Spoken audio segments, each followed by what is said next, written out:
Hello everyone, welcome to Harshada Swar Sampada. आज हम पढ़ेंगे UGC NET JRF music paper 2 के मतंगदेव टॉपिक के बारे में। तो इन्होंने एक ग्रंथ लिखा जिसका नाम है बृहद्देशी।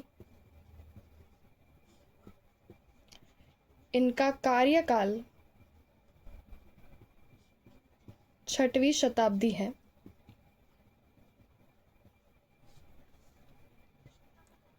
इस ग्रंथ में सर्वप्रथम राग इस शब्द का प्रयोग किया गया है। इस पर क्वेश्चन आ चुका है पहले। उसके बाद इसमें देशी रागों की जानकारी दी गई है।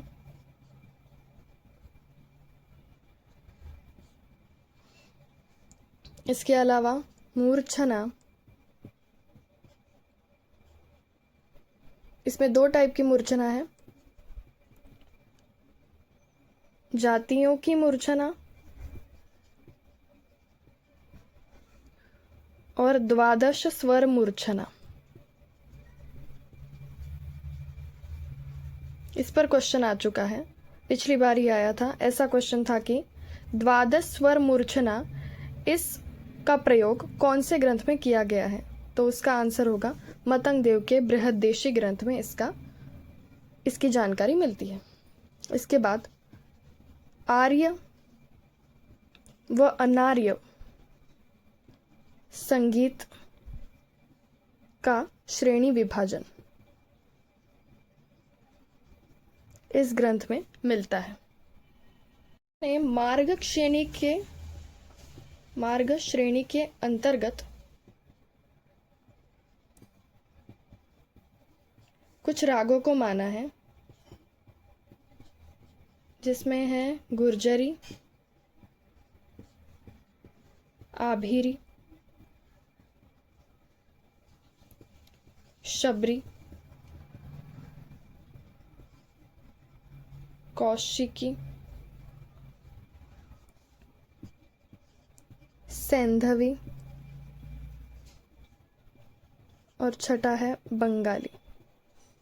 इसके अलावा इस ग्रंथ में राग, भाषा,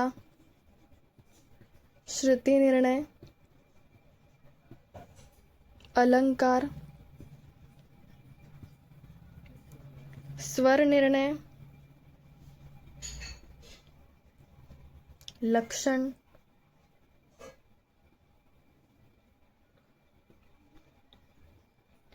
गीति,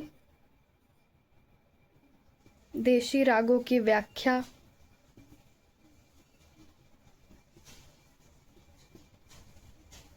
नादोत्पत्ति,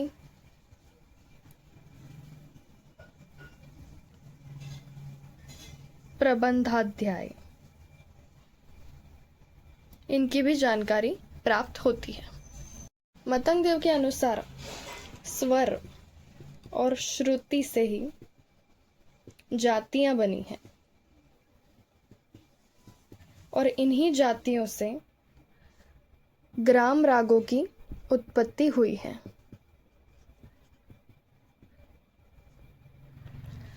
मतंग के अनुसार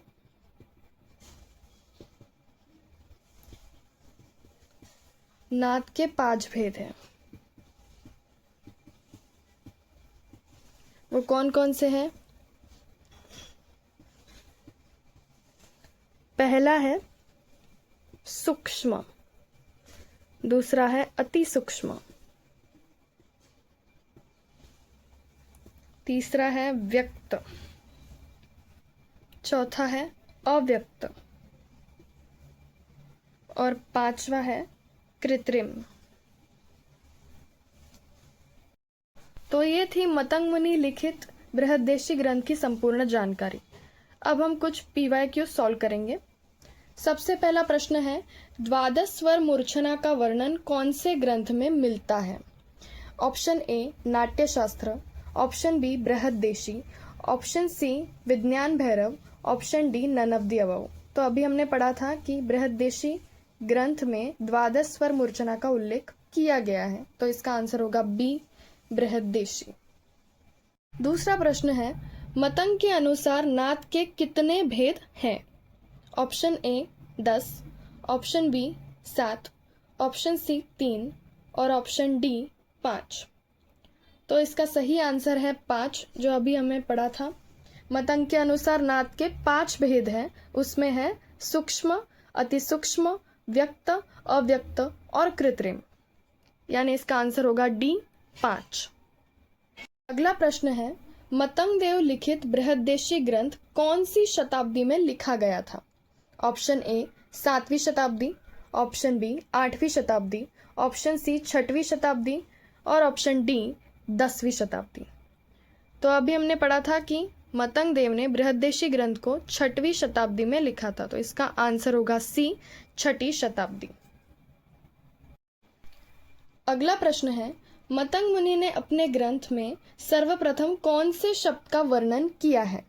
ऑप्शन ए राग, ऑप्शन बी स्वर, ऑप्शन सी श्रुति, ऑप्शन डी अलंकार। तो अभी हमने पढ़ा था कि सर्वप्रथम राग शब्द का प्रयोग मतंग मुनि ने अपने ग्रंथ बृहद्देशी में 6वीं शताब्दी में किया था। सो इसका आंसर होगा ऑप्शन ए राग। ऐसे यूजफुल वीडियो को देखने के लिए मुझे लाइक, शेयर और सब्सक्राइब करना ना भूलें।